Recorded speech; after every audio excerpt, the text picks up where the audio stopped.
తెలంగాణకు చెందిన ఇద్దరు జర్నలిస్టుల అరెస్టుపై వివాదం చెలరేగుతోంది. ఆంధ్రప్రదేశ్ పోలీసులు నిన్న కేవీ రెడ్డి అనే జర్నలిస్ట్ ని అదుపులోకి తీసుకున్నారు. అంటే కనీసం బట్టలు కూడా వేసుకొనివ్వకుండా, నోటీస్ కూడా ఇవ్వకుండా చాలా దారుణంగా అక్కడి నుంచి తీసుకెళ్లిపోయారు. వాళ్ళ కుటుంబ సభ్యులు ఏడుస్తున్నా, బాధపడుతున్నా, మాకు కాస్త సమయం ఇవ్వండి అని అడుగుతున్నా కూడా తీసుకెళ్లిపోయారు అని చెప్పేసి ఆరోపణలు వస్తూ ఉన్నాయి. దీని మీద ఇప్పటి వరకు ఏపీ పోలీసులు అయితే స్పందించలేదు. ఇక రెండవ జర్నలిస్ట్ విషయానికి వస్తే, ఈ మధ్య కాలంలో పవన్ కళ్యాణ్ మీద కొన్ని ఆరోపణలు, విమర్శలు చేస్తోన్న ప్రశ్న రావణ్, అతన్ని కూడా అరెస్ట్ చేసినట్లుగా పిఠాపురం పోలీసులు అరెస్ట్ చేసినట్టుగా వార్తలు అయితే వస్తూ ఉన్నాయి. ఒకసారి అది కన్ఫర్మ్ చేసుకోవాల్సిన అవసరం ఉంది. అండ్ కేవీ రెడ్డి అరెస్ట్ మాత్రం కన్ఫర్మ్ అయింది. కేవీ రెడ్డి మీద ఉన్న ఆరోపణలు గతంలో కూడా చంద్రబాబు నాయుడు మీద ఆయన ఏదో ఆరోపణ చేశారు అని చెప్పేసి అదుపులోకి తీసుకున్నారు, తర్వాత వదిలేశారు. తర్వాత మళ్ళీ ఇది రెండవసారి చంద్రబాబు నాయుడు మీద ఆరోపణలు చేశారు అని చెప్పేసి అతన్ని అరెస్ట్ చేశారు. ఇక ప్రశ్న రావణ్ విషయానికి వస్తే, పవన్ కళ్యాణ్ని అనుచితంగా మాట్లాడారు పవన్ కళ్యాణ్ పట్ల అని చెప్పేసి అరెస్ట్ చేసినట్లుగా పిఠాపురం పోలీసులు వచ్చి తీసుకెళ్లినట్టుగా వార్తలు వస్తూ ఉన్నాయి. ఇది కన్ఫర్మ్ చేసుకోవాల్సిన విషయం. అంటే వీరిద్దరి అరెస్ట్ మీద తెలంగాణ జర్నలిస్టు సంఘాలు కూడా 1 by 1 రియాక్ట్ అవుతున్న పరిస్థితి. ముఖ్యంగా కవిత, టీఆర్ఎస్ అధినేత్రి కవిత రియాక్ట్ అయ్యారు. ఆంధ్ర పోలీసులు వచ్చి తెలంగాణలో తెలంగాణ జర్నలిస్టుల్ని అరెస్ట్ చేస్తుంటే తెలంగాణ పోలీసులు వారికి సహకరించడం సిగ్గుచేటు అంటూ కవిత రియాక్ట్ అయ్యారు. ఒకసారి కవిత బయట ప్లే చేయండి. చూశాను. జర్నలిస్ట్ మిత్రుడు కేవీఆర్ గారిని ఆంధ్ర పోలీసులు వచ్చి లాక్కొని వెళ్తా ఉన్నారు. వాళ్ళ కుటుంబ సభ్యులందరూ కూడా పాపం చిన్న పిల్లలు హృదయ విదారకంగా ఏడుస్తున్నారు, భార్య అడ్డుపడుతున్నా కూడా లాక్కొని వెళ్తున్నారు. దానికి తెలంగాణ పోలీసులు సహకరించడం అన్నది నిజంగా సిగ్గుచేటు. ఎందుకంటే ఇదివరకే ఒక చిన్న కమెంట్ చేసినందుకు, పొలిటికల్ కమెంటరీ చేసినందుకు అతన్ని తీసుకెళ్లి ఆంధ్ర పోలీసులు ఘోరంగా కొట్టడం జరిగింది. మళ్ళీ ఇప్పుడు అదే కేసుకు ఇంకొక చిన్నదేదో యాడ్ చేసి మళ్ళీ ఒకసారి తనను తీసుకెళ్ళడానికి ఇక్కడి వరకు రావడము, దానికి తెలంగాణ పోలీసులు సహకరించడం అనేది ఇది చాలా అన్యాయం.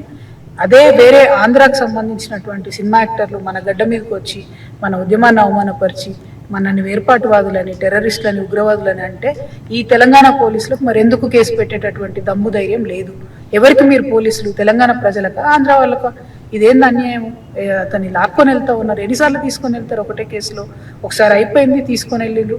దాన్ని కూడా మీరు అలౌ చేయాల్సింది కాదు. ఈసారి కూడా మళ్ళీ అలౌ చేయడం అన్నది కేవలం ఇది ఫ్రీడమ్ ఆఫ్ స్పీచ్ కిందకే వస్తుంది. జర్నలిస్ట్ మిత్రుల్ని తీసుకొని వెళ్ళడము, మన మేధావుల మీద దాడి చేయడం, దాన్నంతా కూడా దగ్గరుండి తెలంగాణ పోలీసులు సహకరించడం అన్నది చాలా చాలా అన్యాయం. ఆ హృదయ విదారకమైనటువంటి వీడియోస్ చూసినా తెలంగాణ పోలీసుల మనసులు కరగాల. ముఖ్యమంత్రి గారు నేను డిమాండ్ చేస్తా ఉన్నాను, మీరు పొలిటికల్గా ఆంధ్ర వాళ్లకు లొంగిపోయి ఉండవచ్చు కాక కానీ తెలంగాణ ప్రజలకు, తెలంగాణ జర్నలిస్టులకు ఆ కర్మ పట్టలేదు. మీరు ఇటువంటి ప్రయత్నం చేస్తే మాత్రం బాగుండదు. ఇప్పటికి ఎల్బీనగర్ పోలీస్ స్టేషన్లో పెట్టారని చెప్తున్నారు.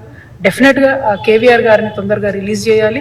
తెలంగాణ పోలీసులు సహకరించకూడదు. ఇటువంటి పెట్టి చిన్న కేసులు, చాలా చిన్న విషయాలకు పెట్టి కేసులకు కూడా సహకరించడం అన్నది అన్యాయం. అది వారికి వాక్ స్వాతంత్రం ఉండాలి, అది లేకుండా చేస్తున్నారు. ఇది చాలా దుర్మార్గం. దీన్ని నేను తీవ్రంగా ఖండిస్తా ఉన్నాను. కేవీఆర్ గారికి, వారి కుటుంబానికి తెలంగాణ రక్షణ సేన సంపూర్ణంగా అండగా ఉంటుంది. ఎట్టి పరిస్థితుల్లో వారిని ఆంధ్రాకు పంపించకూడదు, వారిని ఇక్కడ రిలీజ్ చేయాలని నేను డిమాండ్ చేస్తా ఉన్నాను. దీని మీద మీ రియాక్షన్? అంటే ఇది ఖచ్చితంగా భావప్రకాశ్ చెప్పిన దాడి. ఇప్పుడు దీంట్లో ఉన్న సమస్య ఏంటి? మీరు పోస్టులు పెట్టినందుకే ఏదో యూట్యూబ్లో అభ్యంతరకరంగా మాట్లాడాడు, లేదా సోషల్ మీడియాలో అభ్యంతరకరంగా పోస్టులు పెట్టారు. దానిపైనే మీరు అనుచితంగా పోస్టులు పెట్టినందుకు అరెస్ట్ చేస్తే ఆంధ్రప్రదేశ్లో రాజకీయ నాయకులు రోజు ఎంత నీచంగా మాట్లాడుకుంటున్నారు. మాజీ మంత్రులు అందరూ మాట్లాడుతున్నారు. మంత్రులు, ఈవెన్ ఎగ్జిస్టింగ్ ప్రజెంట్ మంత్రులు మాట్లాడిన వీడియోలు కూడా మీకు చూపెడతాను. ఎంత అభ్యంతరకరంగా మాట్లాడినాయి, లేదా అనుభవాలు మాజీ మంత్రులు మాట్లాడినాయి లేవా? మీరు ఆంధ్రప్రదేశ్లో రాజకీయ నాయకులు అసెంబ్లీలో మాట్లాడింది లేదా? అసెంబ్లీలోనే చంద్రబాబు నాయుడిని అవమానిస్తూ మాట్లాడారు కదా, వాళ్ళపైన ఏం చేశారు మీరు ఇంతవరకు? సో మీకు వివేక హత్య కేసులో ఇంతవరకు ఎవరిని ఏం చేశారు? సిబిఐ ఎవరిని అరెస్ట్ చేసింది? సో మీకు అంతర్వేదిలో రథాన్ని దగ్ధం చేసిన వాళ్ళని ఎప్పుడు పట్టుకున్నారు మీరు? రామతీర్థంలో దేవుని విగ్రహాలను ధ్వంసం చేసిన వాళ్ళని అరెస్ట్ చేసిండ్రా? అసలు సాయి కృష్ణ కేసు 40 రోజులు దాచారు కదా. సాయి కృష్ణ కేసు 40 రోజులు దాచారు కదా. అందువల్ల ఆంధ్రప్రదేశ్ పోలీస్ వ్యవస్థ, ఆంధ్రప్రదేశ్ ప్రభుత్వం, ఇందులో పోలీసులు మనం తప్పు పట్టాల్సిన అవసరం లేదు. ఎందుకంటే ఆంధ్రప్రదేశ్ ప్రభుత్వం ముందు ల్యాండ్ ఆర్డర్ మెయింటైన్, రాష్ట్రంలో శాంతి భద్రత గురించి మాట్లాడాలి. ఆంధ్రప్రదేశ్ ఎమ్మెల్యేలు మహిళల పట్ల అనుచితంగా ప్రవర్తించినటువంటి వీడియోలు కూడా ఓపెన్గా సర్క్యులేట్ అవుతున్నాయి కదా, మరి ఆ ఎమ్మెల్యేల పైన ఎందుకు చర్య తీసుకుంటలేరు? ఆంధ్రప్రదేశ్ రాష్ట్ర ఉప ముఖ్యమంత్రి, హోంమంత్రి ఎఫిషియన్సీని ప్రశ్నిస్తూ మాట్లాడుతున్నారు కదా, నేనే హోంమంత్రి అయితే ఇలా ఉండదు అని.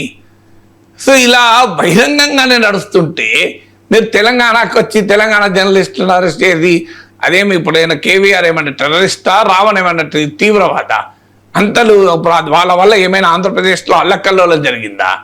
సో ఇది ఎందుకు చేస్తున్నారు అనేది క్వశ్చన్. మీకు నిజంగానే అనుచిత వ్యాఖ్యలు ఉంటే రాజకీయ నాయకులు మొదలుపలేయాలి. కాల్చి చంపండి బహిరంగంగా మాట్లాడుకున్న సందర్భాలు కూడా ఉన్నాయి కదా, ఏం చేశారు? ఏ కేసులు పెట్టారు? కాల్చి చంపండి అన్న తర్వాత కూడా మీరు ఏ కేసులు పెట్టలేదు కదా. మీకు ఓపెన్గా మాట్లాడుకుంటున్నారు కదా, ఓపెన్గా రాజకీయాల్లో పార్టీల పేర్లే మార్చేశారు కదా. మీరు ఇంత ఓపెన్గా జరుగుతుంటే మీరు ఆంధ్రప్రదేశ్ పొలిటికల్ డిస్కోర్స్ అండ్ ఆంధ్రప్రదేశ్లో రాజకీయ నాయకులు, తెలంగాణలో రాజకీయ నాయకులు గొప్పగా మాట్లాడుతున్నారు, నేనేం అంటలేను. చర్చ వచ్చింది కనుక తెలంగాణ పోలీసు వెళ్ళి ఆంధ్రప్రదేశ్లో ఉన్న జర్నలిస్టులు అరెస్ట్ చేసినప్పుడు ఈ చర్చ వస్తే మళ్ళీ అప్పుడు కూడా చెప్తాను, అభ్యంతరం లేదు.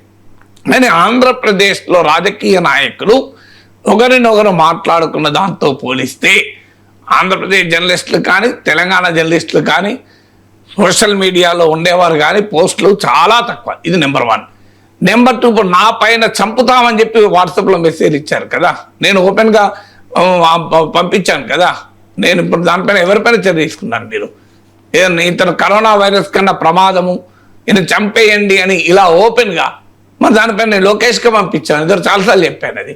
మరి వాళ్ళ మీద ఇంతవరకు ఏ కేసు పెట్టారు మీరు? మరి నన్ను ఓపెన్గా వాళ్ళ పేర్లతో సహా చెప్పాను కదా. సో మీకు వాళ్ళ పేర్లు చెప్తే వాళ్ళు పాపులర్ అవుతారని చెప్పడం లేదు. సో నేను లోకేష్కి పంపించాను, మనం కూడా చూపెట్టాం ఒకసారి గతంలో. మరి ఇప్పుడు మీరు బహిరంగంగా ఇప్పుడు ఈ లాస్ట్ 1 monthలో నన్ను ఎంత నీచంగా తిట్టారు, బెదిరించారు, చంపుతామన్నారు, కేసులు పెడతామన్నారు, నేను సాయి కృష్ణలాగా నిన్ను మాయం చేస్తామన్నారు, ఇవన్నీ అంటున్నారు కదా. మరి వీటన్నిటిని మరి దీనికి ఆన్సర్ ఏంటి? దీని మీద ఎవరి మీద మీరు కేసులు పెట్టారు? కొన్ని అయితే నా దృష్టికి వచ్చిన పంపించాను కూడా, అన్నీ నా దృష్టికి రాకపోవచ్చు. సో మీరు వీటన్నిటిని మరి మీరు ఎంతమంది మీద కేసులు పెట్టారు? సో ఇంత ఆస్థాన విద్వాంసులు మాట్లాడుతున్నారు కదా. 2 తెలుగు టీవీ ఛానల్లో చట్ట విరుద్ధంగా నా మీద మాట్లాడారు కదా.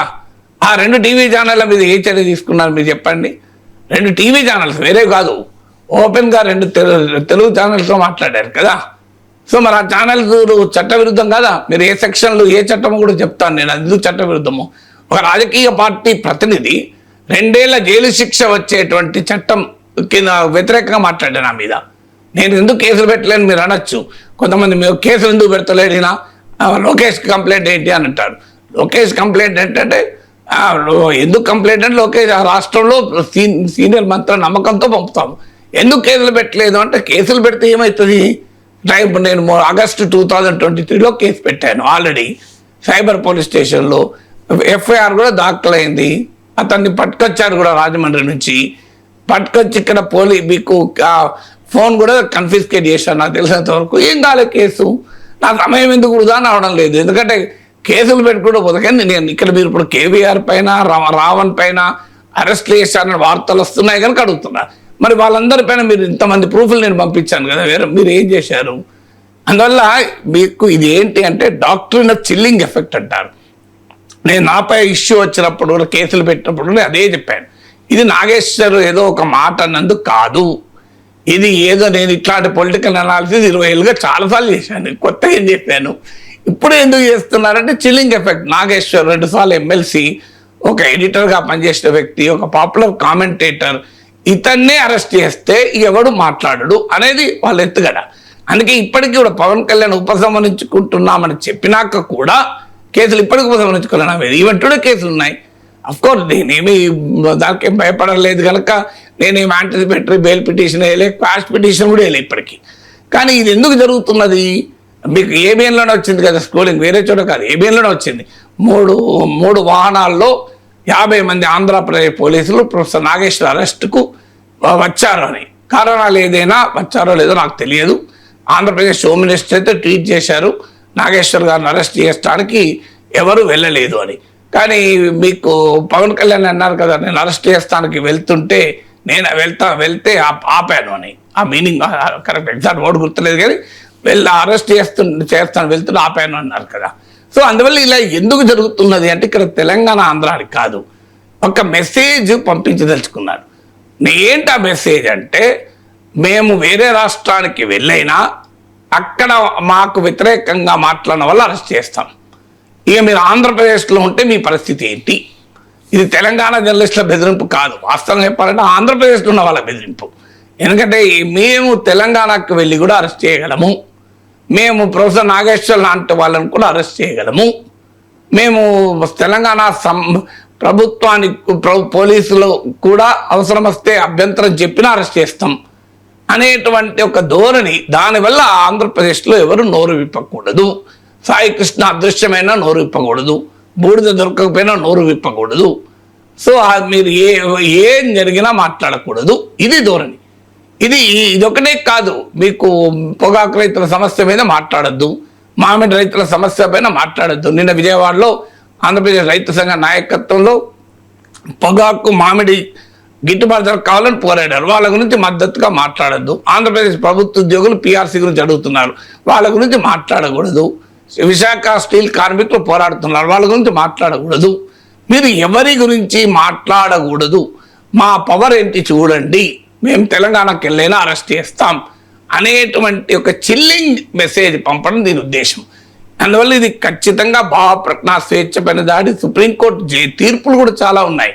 అసలు నాకు అర్థం కాని అంశం ఏంటంటే, ఈ దేశంలో డ్రగ్స్ క్రైమ్స్ ఉన్నాయి, మీకు యాంటీ సోషల్ ఎలిమెంట్స్ ఉన్నాయి, బోలెడు క్రైమ్స్ జరుగుతున్నాయి, వాటిని నివారించడానికి అత్యాచారాల ఇష్యూస్ ఉన్నాయి. పోలీస్ వ్యవస్థ తన ఎనర్జీని తన ఫోకస్ను దాని మీద పెట్టకుండా ఇలా సోషల్ మీడియాలో పోస్టులు పెట్టిన వాళ్ళు అరెస్ట్ చేసుకుంటూ పోతే అసలు ఆంధ్రప్రదేశ్లో ఉన్న పోలీస్ స్ట్రెంత్ను ఒక 10 లక్షల రేట్లు పెంచాలి, సరిపోదు. అన్ని పోస్టులు వస్తుంటాయి. నేనే పంపిస్తాను, మీకు 1000 పంపిస్తా, మీరు అరెస్ట్ చేస్తారో చెప్పండి. నేను నా మీద పెట్టిన ఒక 1000 పంపగలుగుతా, 1000. ఇంకా మీరు ఆ 1000 మంది అరెస్ట్ చేసినాక ఇంకో 10,000 పంపుతా, మీరు ఆ 10,000 అరెస్ట్ చేసినాక 1,00,000 పంపుతా నేనే. మరి అరెస్ట్ చేస్తారో మీరు చెప్పండి, నాకేదో ఒప్పుక. మీరు ఒక సంవత్సరం 1000 మందిని అరెస్ట్ చేయండి, నేను తర్వాత పంపిస్తా. నేను ఇప్పటికి పంపిన 10 మందిని అరెస్ట్ చేస్తారా చెప్పండి. వాళ్ళు ఎవరు? మీరు మీ ఆస్థాన విద్వాంసులే, వాళ్ళు మీరే టీవీ ఛానళ్ళకు పంపిస్తున్నారు. మరి వాళ్ళని ఏమంటలేరు కదా. వాళ్ళు నేను మాట్లాడిన దాంట్లో ఎక్కడన్నా అసభ్యకరంగా అభ్యంతరకరంగా చట్టవిరుద్ధంగా ఉన్న ఒక్క మాట చూపెట్టండి, నేను జీవితంలో మళ్ళీ మాట్లాడాను. అట్లుంటుంటే ఇప్పుడు నన్ను ఉంచుతురా, నన్ను ఎప్పుడో లోపలిస్తుంది కదా. అలా లేదు కనుకనే ఏమీ చేయలేని పరిస్థితి.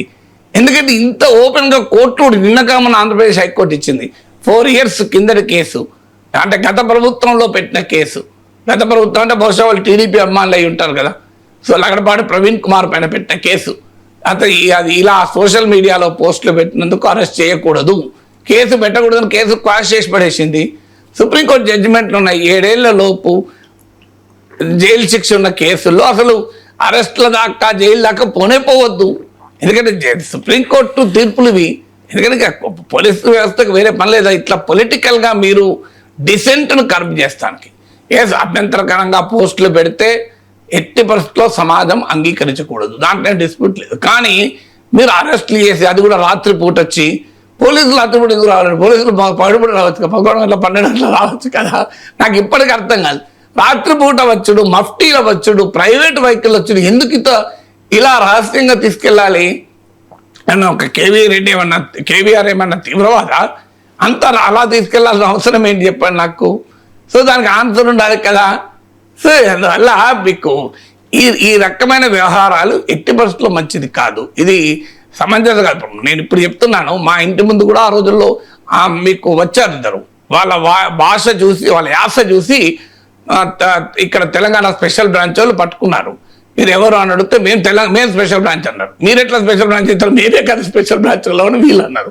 అనేది లేదు మేము కూడా తెలంగాణ స్పెషల్ బ్రాంచే, బార్డర్ ఏరియాస్లో వాళ్ళం, అందుకే మా యాస అట్లున్నది అన్నారు. సో మీ ఐడి కార్డు చూపెట్టండి అన్న తర్వాత వాళ్ళు వెంటనే వెళ్ళి స్కూటర్ ఎక్కి వెళ్ళిపోయారు. సో ఇదంతా జరుగుతుంది కదా ఇక్కడ. సో ఏబిఎన్లో స్క్రోలింగ్ తో పాటు ఇది కూడా జరిగింది, అందుకే అంత రియాక్షన్ వచ్చింది. అందుకే హోమ్ మినిస్టర్ క్లారిఫై చేయాల్సి వచ్చింది, మీ అరెస్ట్ చేయడానికి ఎవరు వెళ్ళలేదు అని. నేను అంటున్నది ఏంటంటే, ఇలా మీరు చేసుకుంటూ పోతే ఒకటి, ఆంధ్రప్రదేశ్లో ఫ్రీ స్పీచ్ ఉండదు. ఇది ప్రభుత్వానికి కూడా మంచిది కాదు. ఎందుకంటే విమర్శను, ప్రశ్నను, వ్యతిరేకతను మీరు ఇలా పోలీస్తో ఎప్పుడు కంట్రోల్ చేయలేరు. తప్పులుంటే సరి చేసుకోండి, తప్పులు లేవనుకోండి, ఎవరు మాట్లాడినా ఏమవుతుంది? ఇప్పుడు నేను పొగాకు రైతుల కష్టాల గురించి మాట్లాడాను. అయ్యా వాళ్ళకు 360 రూపాయలు రావాలి, ఖర్చే 260 రూపాయలు వస్తుంది, 200 మించి మీరు రేట్ వస్తలేదు, కిలోకు 200 రూపాయలు మించి వస్తలేదు, ఉత్పత్తి ఖర్చే 260 రూపాయలు వస్తుంది, మినిమం 360 గిట్టుబాటు ధర, మీరు 360 ఇవ్వండి అని అడిగాను. ఇది నిజం కాకపోతే పొగాకు రైతులు ఎందుకు రియాక్ట్ అవుతారండి? మీకు ఎందుకు భయము? ఇప్పుడు నిజం కాదు, నిజంగానే 350 వస్తుంది అనుకుందాం. నేను 360 ఇవ్వాలన్నది ఎవరైనా పట్టించుకుంటాను? లేదు, ఉత్పత్తి ఖర్చు 150 150 అనుకోండి, ఆల్రెడీ 200 వస్తుంది అనుకో, పట్టించుకుంటున్నాను. మీరు భయపడాల్సిన అవసరం ఏంటి? ఇప్పుడు మేము అబద్ధాలు మాట్లాడితే మీరు భయపడాల్సిన అవసరమే లేదు. ఎందుకంటే ఏమీ కాదు మీకు. ఎందుకంటే ప్రజలు వాళ్ళ అనుభవాల నుంచి రియాక్ట్ అవుతారు, ఎవరో మాట్లాడిన దాన్ని బట్టి రియాక్ట్ కారు కదా. కానీ మీకు కూడా తెలుసు అవి తప్పులు జరుగుతున్నాయి, పొగాకు రైతులు అన్యాయం అవుతున్నారు, మామిడి రైతులు అన్యాయం అవుతున్నారు. సో మీకు వాళ్ళలో ఉండే అసహనం కరెక్ట్, అది వాళ్ళ సమస్యలు నిజం అని మీకు కూడా తెలుసు. అందుకే మాట్లాడితే అభ్యంతరకరం. లేకపోతే అభ్యంతరకరం ఏంటి? విశాఖ స్టీల్ ప్లాంట్ విషయంలో మీరు మారిన వైఖరులు కార్మికులలో బాగా వ్యతిరేకత ఉందని కూడా తెలుసు. తెలిసి కనుక ఇప్పుడు ఈ ప్రశ్న అంటే మా తప్పులు మాకు తెలుసు, మీరు రేపు చేసే వరకు ప్రజలు నమ్ముతారు కదా అనేది క్వశ్చన్. అందువల్ల ఈ ధోరణి ఎప్పుడూ మంచిది కాదు. ప్రజాస్వామ్యంలో ఇలాంటి చరిత్ర చాలా ఉంది. ఎమర్జెన్సీలో చూసాం, ఏం చేశారు? మీడియాను మొత్తం అణచివేశారు. ఇంతమంది గెలిచింది ఎన్నికల అడ్రస్ కూడా ఓడిపోయింది కదా. నార్త్ ఇండియాలో మొత్తం స్వీప్ అవుట్ అయింది కదా. అందువల్ల ఎప్పుడు కూడా ఇది సాధ్యం కాదు. అందువల్ల have a free and open society. Yes, చట్టవిరుద్ధంగా అసభ్యంగా మాట్లాడారనుకోండి, ఖచ్చితంగా ఆ అసభ్యత అనే యాంగిల్ చట్టరీత్యా రీజనబుల్ రిస్ట్రిక్షన్స్ కింద వస్తుంది. భారత రాజ్యాంగమే అబ్సల్యూట్ ఫ్రీడమ్ ఆఫ్ స్పీచ్ ఇవ్వలేదు, రీజనబుల్ రిస్ట్రిక్షన్స్ పెట్టవచ్చు అని చెప్పింది. కానీ ఆ రీజనబుల్ రిస్ట్రిక్షన్స్ అంటే ఏంటి? మొరాలిటీ, అబ్సీనిటీ ఇవన్నీ ఉన్నాయి. కానీ దానికి టెస్ట్ ఆఫ్ రీజనబుల్నెస్ కోర్టులో నిలబడాలి. ఇప్పుడు నేను మాట్లాడడం వల్ల ఆంధ్రప్రదేశ్ సమాజం అల్లకల్లోలమైంది, కులాల మధ్య పెద్ద ఎత్తున గొడవలైనాయి, సమాజంలో అల్లర్లు జరిగాయని అని కేసు పెట్టాడు. అది టెస్ట్ ఆఫ్ ప్రపోర్షనాలిటీ ఎక్కడ? అందుకే అన్నాను ఈగ చావలే దుమ్మ చావలే అని. టెస్ట్ ఆఫ్ ప్రపోర్షనాలిటీ కాదు కదా. టెస్ట్ ప్రపోర్షనాలిటీ లేకపోతే కోర్టుల్లో నిలబడదు. ఇది బేసిక్ ప్రిన్సిపల్. ఆర్బిట్రరీనెస్ కోర్టుల్లో నిలబడదు. If an action is an arbitrary, it is unconstitutional. ఇది సుప్రీంకోర్టు తీర్పుల్లో ఉంది. ఎందుకు ఇలా అబాస్పాలు అవుతారు? తర్వాత మీరు మ్యాక్సిమం అయితే 2 ఏళ్ళలో 3 ఏళ్ళలో పోలీస్ స్టేషన్ల చుట్టూ, కోర్టుల చుట్టూ తిప్పుతారు. అల్టిమేట్గా మీరు చేయగలిగింది ఏమీ లేదు. ఎందుకంటే ఈ కేసులు నిలబడే కేసులే కావు. మరి అలాంటప్పుడు ఏం చేస్తారు మీరు చేసి? వారం రోజులు 5 రోజులు జైలు పెడతారు, తర్వాత మళ్ళీ మీకు బెయిల్ తీసుకొని వచ్చేస్తారు. Bail is rule, jail is an exception. Supreme court 100 సార్లు చెప్పింది ఇప్పుడు తీర్పులు. Process is the punishment. Process is the punishment, exactly. ఆ ప్రాసెస్ పనిష్ చేయడమే కాదు, చిల్లింగ్ ఎఫెక్ట్. సుప్రీంకోర్టు తీర్పులు చెప్పింది, డాక్టర్ ఆఫ్ చిల్లింగ్ ఎఫెక్ట్. అంటే మేము పలానా వాళ్ళనే అరెస్ట్ చేశాం, అందువల్ల మీరెంత, మిమ్మల్ని మీరు ఇప్పుడు సామాన్యుడైతే, ఇప్పుడు నేనంటే ఒక 2 సార్లు ఎమ్మెల్సీని, ఒక ఆల్రెడీ కొంత పేరున్న వాడిని కనుక నన్ను అరెస్ట్ చేస్తే ఇంత రెస్పాన్స్ వచ్చింది. ఒక ఆర్డినరీ జర్నలిస్ట్ అన్నాడు అనుకోండి, ఈ స్థాయిలో రెస్పాన్స్ రాదు కదా. సో అది మెసేజ్, ఆ మెసేజ్ రీత్యా అరెస్ట్ చేస్తారు. లేదు, భయపడాలి. సో వీళ్ళు భయపడి మాట్లాడడం మానేస్తారు. సో కొంత ప్రొఫైల్ బలము ఒక వ్యక్తి మీద ఆధారపడతారు. ఇప్పుడు నాలంటోడు అంటే భయపడే ప్రసక్తి లేదు, కానీ కొంతమంది భయపడే అవకాశం కూడా ఉంటుంది కదా. అందువల్ల దీన్ని అనవసరంగా ఇంకో యాంగిల్ కూడా ఉంది. మీరు తెలంగాణకు వచ్చి పదే చేయడం, అనవసరంగా తెలంగాణ సెంటిమెంటు ఆంధ్ర వారు చేస్తున్నారు అనే భావన కూడా పెరుగుతుంది కదా. అది మీకు రాజకీయంగా ఉపయోగపడుతుందని ఆలోచిస్తున్నారేమో. ఎందుకంటే ఆంధ్ర సెంటిమెంట్ రాదు. ఆంధ్రప్రదేశ్ ప్రజలంతా అమాయకులు కారు కదా, వాళ్ళకి అర్థమవుతలేదు ఈ వ్యవహారం అంతా. సో ఇది చూస్తుంటే లేరా ఇలా ఏమున్నది? ఇప్పుడు అసభ్యంగా మాట్లాడితే అసభ్యంగా మాట్లాడిన మేరకే కేసు పెట్టు. అసభ్యంగా మాట్లాడిన నేనే సమర్థించాను. నేను నా లైఫ్లో ఎవరిపైన దుర్భాషలు ఆడలేదు, ఎవరిపైన అసభ్యంగా మాట్లాడలేదు, ఎవరిపైన అభ్యంతరకరంగా మాట్లాడలేదు. నా భాష కానీ, నా టోన్ కానీ, మీరు నేను ఇలా కొత్త మాట్లాడతలేను కదా, కొన్ని వేల గంటలు మాట్లాడాను కదా, అన్ని తుర్పార పట్టాను. మీరు జల్లడ పట్టాడు ఎక్కడ దొరుకుతుందో. సింగిల్ ఈ లైవ్లోనే 1000s of hours మాట్లాడేది. లైవ్లో అయితే ఒకసారి మాట దొరలే ప్రమాదం కూడా ఉంటుంది ఎవరమైనా. కానీ దొరలిన ఉదాహరణ చూపెట్టండి, ఒకటి చూపెట్టండి. సింగిల్, నేను 100 అడుగుతలేను. ఇంకో ఇక్కడ పలానా అంశంలో నాగేశ్వర్ అభ్యంతరకరమైన భాష వాడాడు, అసభ్యకరంగా భాష మాట్లాడాడు, అదైతే అభ్యంతరం లేదు. కానీ అప్పుడు కూడా ఏంటి, ఆ అసభ్యత వరకే కేసు. సో మీరు ఈ వన్ సైడెడ్ ఏకపక్షమైన ధోరణి మంచిది కాదు. ఇది ఆంధ్రాలో రాజకీయాలకు డైవర్ట్ చేస్తానికి, అక్కడ పొగాకు రైతులు, మామిడి రైతుల సమస్యల నుంచి ప్రజల దృష్టి మళ్లించడానికి, అక్కడ నిరుద్యోగులు మా జాబ్స్ ఏందని అడుగుతున్నారు కనుక దాని నుంచి దృష్టి మళ్లించడానికి ఉపయోగపడుతుంది అనుకుంటే అది మంచిది కాదు. ఇప్పుడు తెలంగాణ ప్రభుత్వానికి కూడా విజ్ఞప్తి చేస్తున్నాం. ఇప్పుడు తెలంగాణ ప్రభుత్వం సహకరించింది అని, రాజ్యాంగం ప్రకారం ఒక రాష్ట్ర పోలీస్ వచ్చినప్పుడు నోటీస్ ఇవ్వడానికి రాష్ట్ర పోలీస్ సహకరించక తప్పదు. నేను అంగీకరిస్తాను. ఆ విషయంలో కూడా పోలీస్ అదే చెప్పాను, నేను వెల్కమ్ చేశాను కూడా. నేనైతే నోటీస్ ఇవ్వడం కాదు, నేను ఓపెన్గా చెప్పాను, డీజీపీకి చెప్పాను, నోటీస్ ఇవ్వడానికి ఆపలేం సార్ అన్నాడు. నోటీస్ ఇవ్వడం కాదు, అరెస్ట్ కూడా ఆపమని నేను చెప్పడం లేదు అన్నా. If they really want to arrest, let them arrest. I'm not opposing, I'm ready to fair. Under better బెయిల్కే పోలేదు కదా, క్వాష్ పిటిషన్కి పోలేదు కదా. ఎందుకంటే నాకు తెలుసు నేను తప్పు చేయలేదు, నేను చేయలేదు, నేను రాజ్యాంగంలో ఉల్లంఘించలేదు, నాకు తెలుసు. I'm ready to face it అన్నాను. అందువల్ల మీరు తెలంగాణ పోలీస్ కూడా ఎట్టి పరిస్థితుల్లో సహకరించారు. ఈ ఆర్బిటరీ యాక్షన్స్, అన్కాన్స్టిట్యూషనల్ యాక్షన్స్కు తెలంగాణ పోలీస్ కూడా సహకరించకూడదు. అది తెలంగాణ ముఖ్యమంత్రి కూడా చెడ్డ పేరు వస్తుంది పొలిటికల్. కవిత ఎందుకు మాట్లాడుతున్నారంటే పొలిటికల్గా వస్తుంది, మీరు రాజీ పడవచ్చు, మేము రాజీ పడడం అనే క్వశ్చన్ వస్తుంది. సో అందువల్ల మీ పొలిటికల్ ఇంట్రెస్ట్లు ఇస్తే చూసినా తెలంగాణ ప్రభుత్వం ఎట్టి పరిస్థితుల్లో ఇలా చేయకూడదు. They should make it politically clear to Andhra Pradesh government. ఈ పనులు ఇలాగే చేస్తే మేము అంగీకరించే ప్రసక్తే లేదు అని. ఇది రెచ్చగొట్టడం తప్ప ఇంకోటి ఏమైనా ఉంటుందా? ఇప్పుడు కూల్గా 12 ఏళ్ళు ఇది రాష్ట్రాలు విడిపోయి హాయిగా ఉన్నారు ప్రజలు అక్కడ ఇక్కడ. ఎందుకు రెచ్చగొడుతున్నారో అర్థం కాని విషయం. ఇప్పుడు కేవీఆర్ రావణో మాట అన్నాడు, ఏం ఆంధ్రప్రదేశ్లో రాజకీయాలు మారిపోతాయా? ఆంధ్రప్రదేశ్ సమాజం మారిపోతుందా? పోనీ వీళ్ళిద్దరు తప్ప భూమి మీద ఇంకెవరు మాట్లాడలేదు అభ్యంతరకరంగా? ఆంధ్రప్రదేశ్ గడ్డపై నుంచి ఎవరు మాట్లాడలేదా అభ్యంతరకరంగా? సో మీకు తమిళతో సహా చూపెడతాను, నేను తమిళతో సహా చూపెడతాను మీకు ఓపెన్గా. మీరు మరి వీటికి సంగతి నేను చూపెట్టడం కానీ ఎదురుగా చెప్పాను, పంపించాను కూడా. సో మరి ఏంటిది, ఎందుకు చేస్తున్నారు? ఇది అర్థం కాని అంశం. ఇది రాజకీయ ప్రయోజనాలకు మంచిది అనుకుంటే సమాజానికి, ప్రజాస్వామ్యానికి ఇది మంచిది కాదు. Freedom of expression at all cost should be protected. So భావ ప్రకటన స్వేచ్ఛను కాపాడాలి. ఖచ్చితంగా తెలంగాణ జర్నలిస్టులే కాదు, ఆంధ్రప్రదేశ్ జర్నలిస్టులను అరెస్ట్ చేసినా నేను ఖండిస్తాను.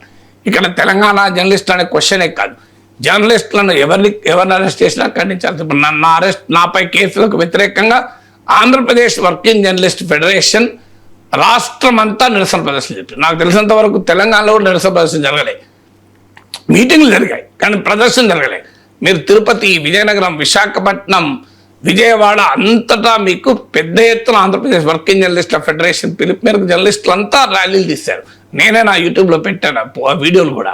ఆంధ్రప్రదేశ్ శాసన మండలి మాజీ సభ్యులుగా ఉన్న వాళ్ళు, గతంలో మేధావులు కూడా ఖండించారు.